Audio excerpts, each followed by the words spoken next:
Shalom saudara-saudara, kembali lagi kita akan mendengarkan renungan hari ini, renungan episode family.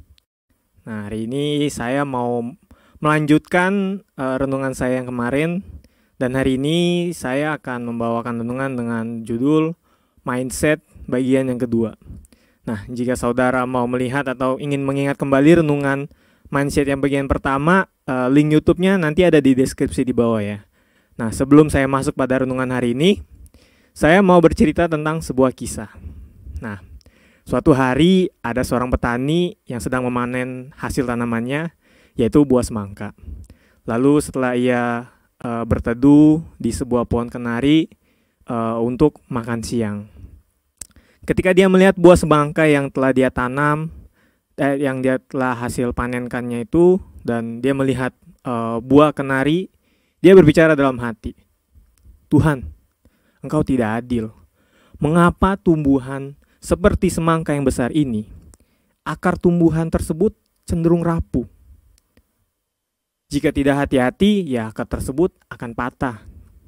Tetapi buah kenari yang kecil seperti ini, Engkau ciptakan pohon yang besar dan tinggi.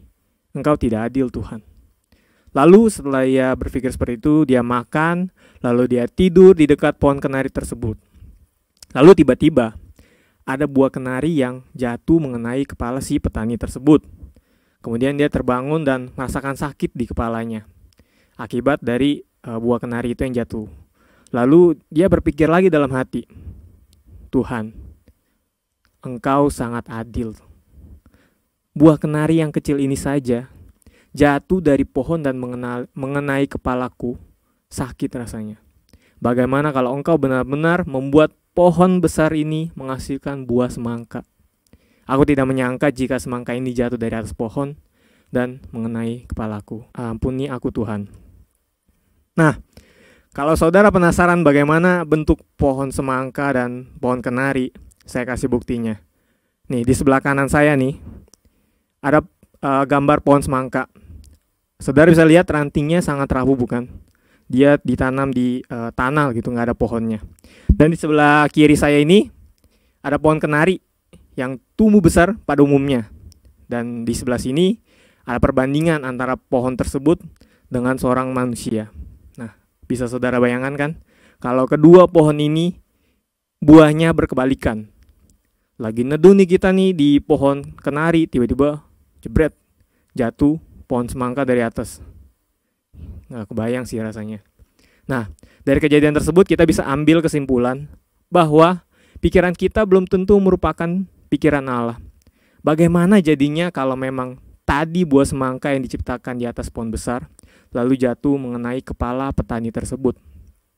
Nah, kita harus melatih pikiran positif kita agar kita tahu mengapa semua yang terjadi dalam hidup ini ataupun hidup kita bisa terjadi. Jadi dalam renungan ini, bagian yang kedua, saya mau bahas bagaimana kita memiliki pikiran yang positif. Yang pertama yang saya catat, masukkan hal-hal positif ke dalam pikiran kita. Kita perlu memilah apa yang masuk ke dalam pikiran kita, karena pikiran tersebut akan membentuk siapa diri kita. Apa yang saudara berikan untuk pikiran saudara setiap hari? Kata-kata yang positif atau kata-kata negatif?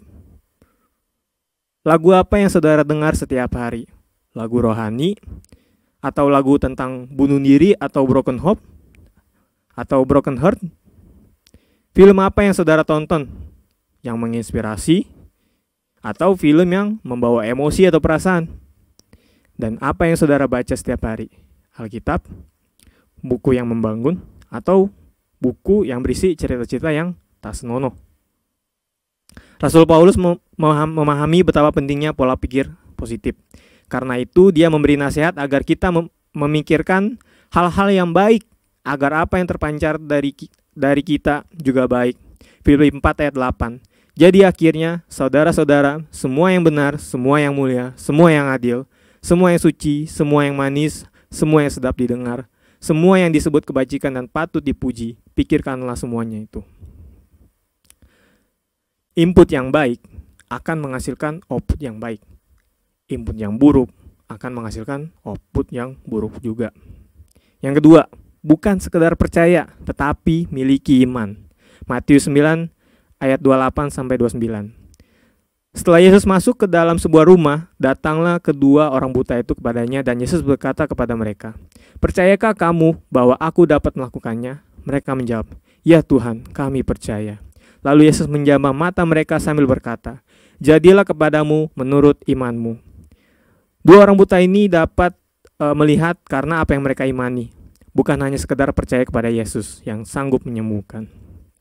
Nah, contoh nih kita saudara, kita percaya nih kita pasti lulus, tapi kita nggak belajar. Itu bukan iman, itu mimpi siang bolong. Beda halnya kalau kita saudara percaya nih pasti lulus karena saudara sebelumnya sudah belajar dan berdoa gitu kepada Tuhan. Itu yang disebut iman. Nah, pertanyaan selanjutnya, dari mana datangnya iman? Roma 10 ayat 17. Iman datang dari pendengaran akan firman Tuhan. Jadi jika saudara ingin menjadi beriman, selalu ambil waktu untuk membaca firman. Yang ketiga, cari komunitas yang positif. 1 Korintus 15 ayat 33. Janganlah kamu sesat, pergaulan yang buruk merusakkan kebiasaan yang baik. Melatih pikiran dimulai dengan memilih komunitas. Alkitab mengatakan pergaulan yang buruk merusak kebiasaan yang baik. Jika saudara selalu bersama-sama dengan sekumpulan orang yang suka berbohong, minum-minum, berbicara kasar dan kotor, suka ngegosip, itulah saudara. Cepat atau lambat, saudara akan menjadi seperti mereka. Untuk melatih pikiran agar tetap positif, saudara harus berada di komunitas yang positif pula. Jika saudara terus berada di komunitas yang membawa pengaruh negatif, itu namanya saudara mencobai diri sendiri. Karena ya ada pepatah lah, saudara tahu-tahu sepandai-pandainya tupat melompat, akhirnya pasti jatuh juga. Dengan terus bertahan di komunitas yang negatif, ya tinggal nunggu waktu aja sampai saudara terbawa ya pengaruhnya. Komunitas saudara itu dapat menentukan identitas saudara. Karena kalau saat ini saudara berada di komunitas yang negatif, segeralah secepatnya keluar. Sebelum saudara terjerumus lebih dalam lagi. Carilah komunitas positif karena di sanalah saudara akan bertemu dengan orang-orang yang positif. Cara berpikir mereka akan menjadi asupan bergizi bagi otak kita, bagi otak saudara, sehingga dapat menghasilkan pikiran positif juga. Jadi kesimpulannya, segala sesuatu bisa dilatih, termasuk pola pikir, agar senantiasa memiliki pikiran yang positif. Jadi perhatikan saudara baik-baik. Yang pertama, yang tadi saya sebutkan, makanan apa yang kita berikan untuk pikiran kita setiap hari. Yang kedua, iman macam apa yang kita miliki. Dan yang ketiga, siapa orang-orang terdekat kita. Pastikan ketiganya bersifat positif. Maka pikiran kita pun akan menjadi positif. Dan semua itu tergantung pada satu hal. Maukah saudara sungguh-sungguh melatihnya? Amin. Mari kita berdoa. Terima kasih Tuhan, terima kasih Bapa, kami bersyukur Tuhan kami telah mendengarkan renungan pada hari ini Tuhan. Biarkan Tuhan kami bisa melatih pikiran kami supaya kami bisa lebih positif Tuhan.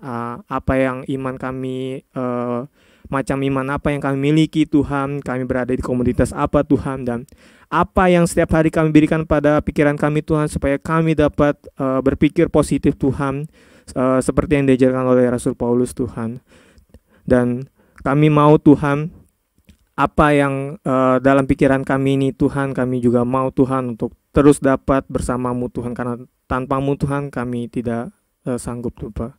Terima kasih Tuhan, terima kasih Yesus, kami sudah berdoa dan mengucap syukur. Amin. Shalom saudara-saudara, Tuhan Yesus memberkati.